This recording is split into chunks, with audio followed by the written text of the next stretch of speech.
Um, as I promised you a couple of days ago, I will be teaching you a tutorial on how to do a gainer.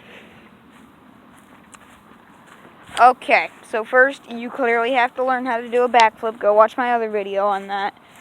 But, here, let me put this on the stand.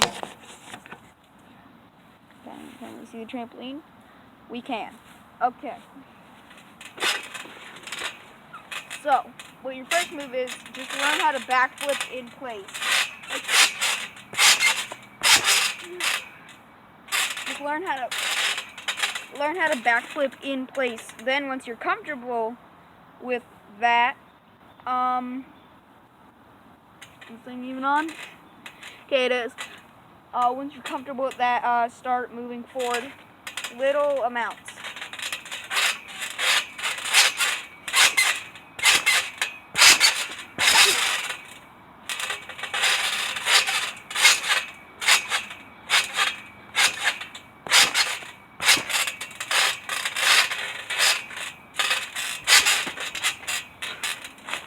And then once you get comfortable with that, you start landing on your feet. That's all I can give you for right now. See ya tomorrow. Or later today, depending on how I feel. Goodbye.